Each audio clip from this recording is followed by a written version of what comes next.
Tayo po ay maglalagay na po ng lupa din po sa ating pots na pagreripatan po natin ng ating succulent para po mas mabilis po.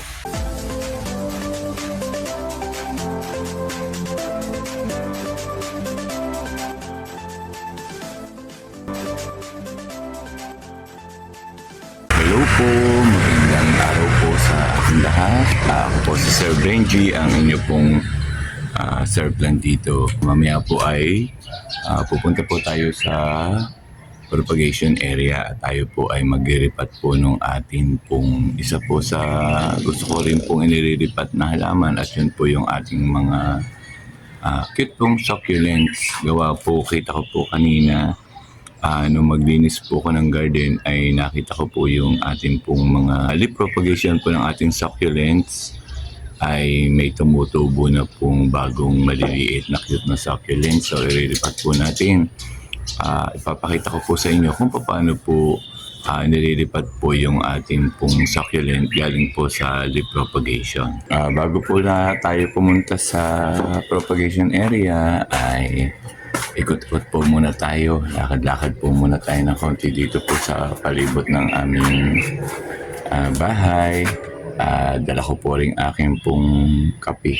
Ngayon po naman ay medyo maaga pa, kaya mamaya-maya po tayo magre-repat.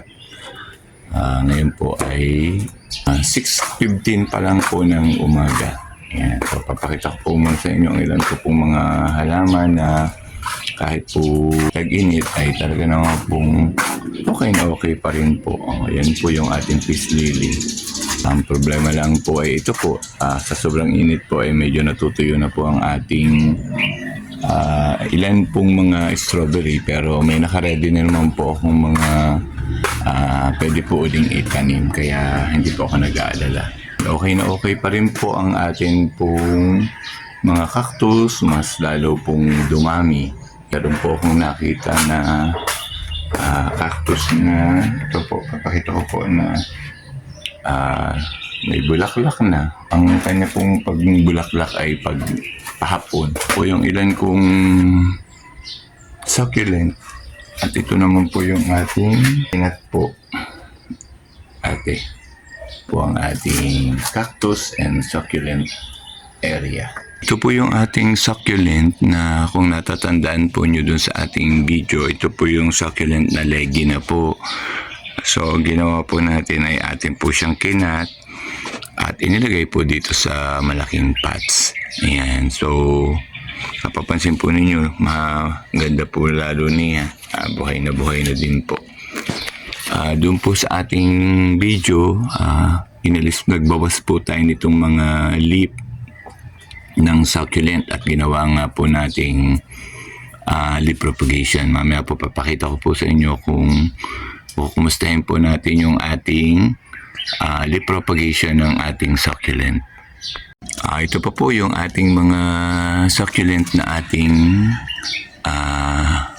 itinanim sa lupa. Dati po nasa maliliit siyang pots.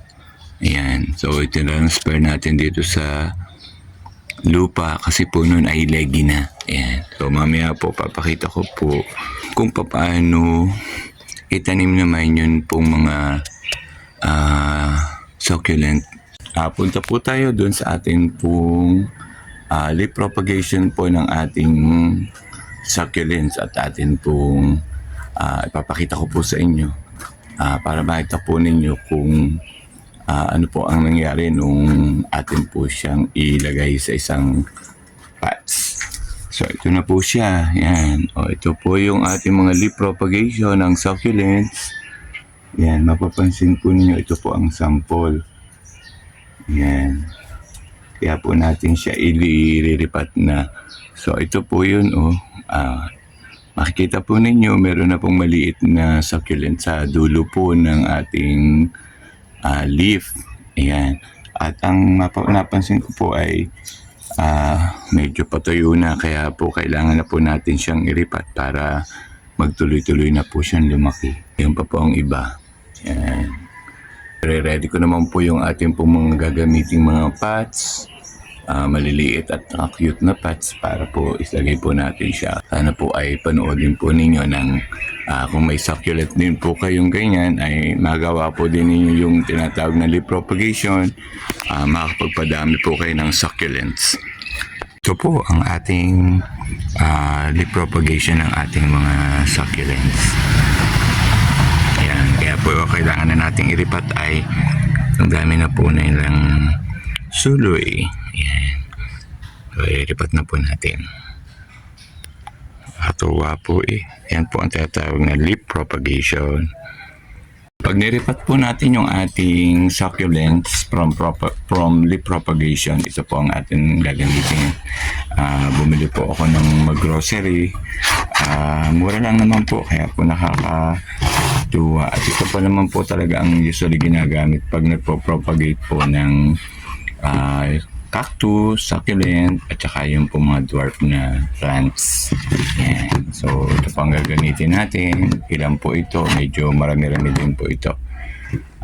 Matutuwa po ang in case po na gusto po ng bibisita po din na bumili o humingi, pwedeng-pwede po. Ito po yung ating succulents na atin pong pinropagate gamit po ang leaf propagation. Ngayon naman po na may mga lumalabas na silang mga bagong succulent, maliliit na succulents, ay atin po naman ngayon iriripat. Gamit nga po yung ating pots pong iyon. Ire-ready ko lang po yung pots po na paglalagyan po natin itong mga succulent na leaf propagation ay lalagyan ko muna po ng lupa yung pong ating pots. Tayo po ay maglalagay na po ng lupa din po sa ating pots na pagliripatan po natin ng ating succulent para po mas mabilis po.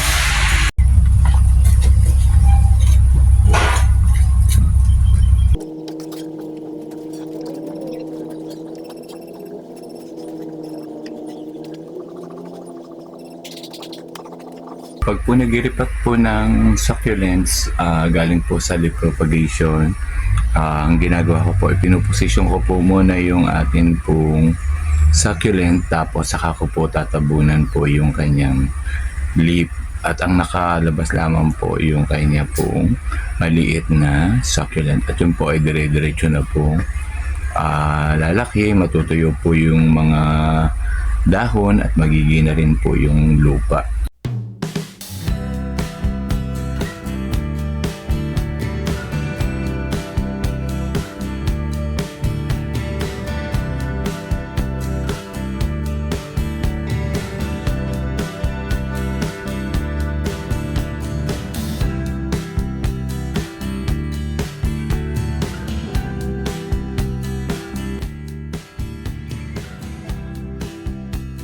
Ito na po, okay na po. Nairipat na po natin yung ating pong mga succulents galing po doon sa leaf propagation. Kung mapapansin po ninyo, halos di nyo na po makita yung kanya pong leaves kasi po natabunan na po yun ng lupa.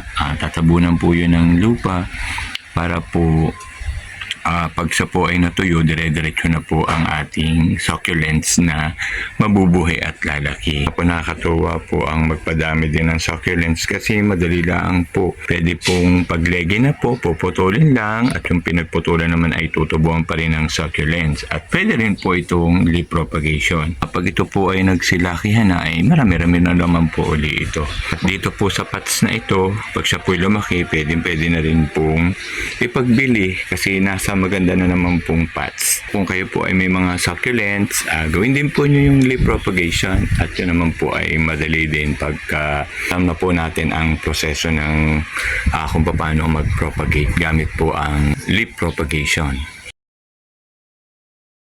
Hapon na po, tatapos na naman po tayo doon sa ginawa natin sa atin pong leaf propagation ng succulent na nilipat po natin. Kaya may oras pa naman po, magdidilig lang po ako ng kaunti na halaman.